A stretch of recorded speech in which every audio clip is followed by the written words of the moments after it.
नमस्कार मित्रांनो, आपण जो फोर्स आणि प्रेशर हा जो टॉपिक आपण बघणार होतो त्यामधला फोर्स हा टॉपिक आपण बराचसा कव्हर केलेला आहे। यानंतर आता प्रेशर बघा। प्रेशर कशाला म्हणायचं की the force per unit area is called pressure. हे डेफिनेशन आपल्याला घेता येईल की the force per unit area is called pressure. Simply मला लिहिता येईल pressure P is equal to force upon area. बघा मित्रांनो, pressure is equal to force upon area म्हणजेच pressure inversely proportional to area. बघा इथे pressure inversely proportional to area म्हणजे ज्याचा एरिया कमी असेल त्याचं प्रेशर जास्त असेल, ज्याचा एरिया जास्त असेल त्याचं प्रेशर कमी असेल। उदाहरणार्थ पाईप घेऊ आपण। पाईपमध्ये बघा वॉटरचा करंट समजा वॉटर सारखंच आहे आणि जर आपण एरिया त्या पाईपचा कमी केला तर प्रेशर वाढतं, एरिया वाढवला तर त्या पाईपचं प्रेशर त्या ठिकाणी कमी होतं। म्हणजे अशा पद्धतीनं आता याचे उदाहरण आहे की समजा खिळा आहे, टाचणी आहे, ते मागच्या साईडने टोकदार असतं। याचं कारण असं आहे की एरिया कमी व्हावा जेणेकरून प्रेशर वाढावं। प्रेशर वाढलं म्हणजेच त्या ठिकाणी तो खिळा असेल किंवा ती जी टाचणी असेल ती त्या ठिकाणी टोचली जाईल। तर अशा पद्धतीनं म्हणजे त्याचबरोबर नाईफ असतील, सुरी असेल, त्याची जी धार असते ती अतिशय टोकदार असते। याचं कारण आहे की एरिया कमी करायचा, एरिया रिड्यूस करायचा जेणेकरून तुमचं प्रेशर वाढेल। आता समजा आपण चहा घेताना समजा लक्षात आहे आपल्या की तो जो कप आहे तो चहा त्यामध्ये ओतला जातो, कशामध्ये? बशीमध्ये। आता बशीचा एरिया जास्त असतो, एरिया वाढला म्हणजेच प्रेशर कमी झालं। तर अशा पद्धतीनं या सगळा प्रेशर आणि प्रेशरचा हे आहे। आता याचं जे SI युनिट आहे, SI unit of pressure is pascal. Pressure is बघा, एकतर आपण फोर्स अपॉन एरिया आहे, फोर्सचे SI युनिट न्यूटन आणि एरियाचं मीटर स्क्वेअर, न्यूटन पर मीटर स्क्वेअर असं सुद्धा आपण घेऊ शकतो किंवा यालाच पास्कल सुद्धा म्हणतात। पास्कल, पास्कल सायंटिस्टचं नाव आहे, त्याला PA सुद्धा म्हणू शकतो। पास्कल सायंटिस्टचं नाव आहे कारण पास्कलला प्रेशर त्या ठिकाणी आपल्याला एक्सप्लेन करून दिलेलं आहे, त्यामुळे पास्कल सुद्धा त्याचा युनिट आपण त्या ठिकाणी घेऊ शकतो। तर हे झालं प्रेशरच्या बाबतीमध्ये।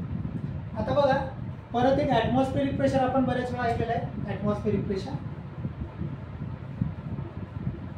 Atmospheric pressure. आता ॲटमॉस्फेरिक प्रेशर कशाला म्हणायचं की ॲटमॉस्फिअरनं अर्थवरती किंवा आपल्यावरती जे काही प्रेशर लादलेलं आहे त्याला म्हटलं जातं ॲटमॉस्फेरिक प्रेशर। म्हणजे pressure exerted by the atmosphere.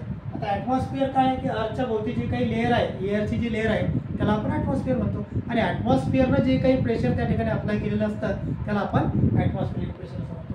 आणि ॲटमॉस्फेरिक प्रेशर असतं 10⁵ पास्कल, त्याच्या जवळपास म्हणजे 1,00,000 पास्कल इतकं प्रचंड प्रेशर ॲटमॉस्फिअर आपल्यावरती त्या ठिकाणी लादत असतं। इतकं प्रचंड प्रेशर आहे ॲटमॉस्फिअरचं। आता एक न्यूमेरिकल आहे छोटासा जेणेकरून आपल्याला बेसिक आपलं क्लिअर म्हणजे झालं पाहिजे, हीच आपले एक हे आहे का a force 20 newton acts over an area of 4 centimetre square. म्हणजे फोर्स 20 न्यूटन दिलेला आहे। आपण पहिले काय करायचं न्यूमेरिकल सोडताना लक्षात घ्या की दिलेल्या किमती पहिले लिहून घ्यायच्या। म्हणजे आता F force divided by litre F is equal to 20 newton. Newton is the SI unit त्यामुळे त्याला बदलण्याची अजिबात गरज नाही। त्यानंतर एरिया दिलेला आहे त्याचा 4 centimetre square. Area A is equal to 4 centimetre square. आता बघा सेंटीमीटरचा कन्वर्शन फॅक्टर असतो 10⁻⁻² मीटर आणि स्क्वेअर असेल तर 10⁻⁻⁴ म्हणजे बघा 4 × 10⁻⁻⁴ मीटर स्क्वेअर। आपल्याला कुठलंही न्यूमेरिकल असो ते सोडवताना सर्वप्रथम आपण दिलेल्या किमती ज्या आहेत त्या पहिले एका सिस्टीममध्ये आणायच्या। एका सिस्टीममध्ये म्हणजे MKS असेल, CGS असेल, ते एका सिस्टीममध्ये। आता मी याला SI सिस्टीममध्ये त्याला आणलं।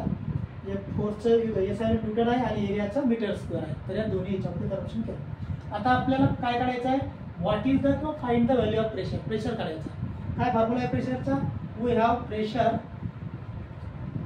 Pressure P equal to force that is F upon force upon area. बस आपण त्याच्या किमती टाकणार आहोत।